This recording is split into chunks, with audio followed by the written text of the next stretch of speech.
Lubog pa rin sa baha ang malaking bahagi ng Cebu kaya naglutangan ang mga sasakyan pati na rin ang mga ahas. Ang mga Cebuano sumampa na sa bubong dahil sa lampas taong baha. Nasa frontline ng balitang yan si Dave Abuel. Pasado alas 6 ng umaga, naglutangan sa baha ang mga sasakyan sa Villa del Rio 1 sa Barangay Bakayan, Cebu City. Sinabayan pa ito ng malakas na ulan at hangin, kaya inanod pa ang mga sasakyan. Nang humupa ang baha, patong-patong na sasakyan ang bumungad sa mga residente. Ang ilan nakabaligtad at nakatagilid. Binalot din ng putik ang mga kalsada. Ayon sa mga residente, ito ang unang pagkakataon na nangyari ito sa kanilang lugar. Hindi namin alam anong nangyari sa amin, bakit biglang rumagasan yung tubig. Nag-pray na lang na maka-survive ba. Kaya grabe yung akyat na mo sa pader, then para maka-akyat sa atop. Time check mga langga, 3:30 AM. Sa kuha naman ng isang residente, humahampas ang malakas na hangin na sinabayan ng walang patid na ulan. Sa Barangay Lorega naman, gumamit na ng hose ng bombero para kapitan ng mga binahang residente.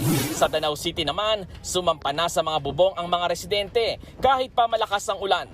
Lampas tao na kasi ang baha roon at inabot na ang unang palapag ng kanilang mga bahay. Ganyan din ang sitwasyon sa Barangay Hubay sa bayan ng Liloan.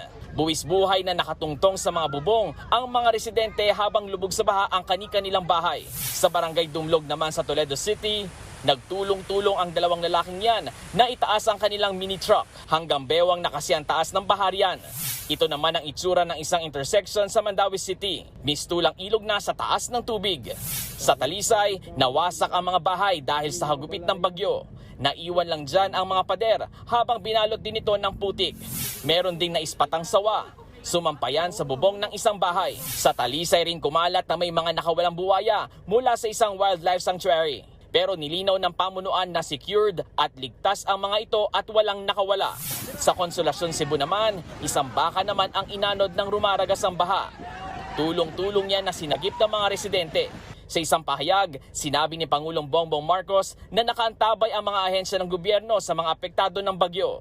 Tutugon din ang mga miyembro ng gabinete. Nagbabalita mula sa Frontline, Dave Abuel, News 5.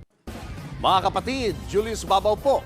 Para sa komprehensibo at makabuluhang balitaan at talakayan, mag-follow at mag-subscribe na sa social media pages ng News 5.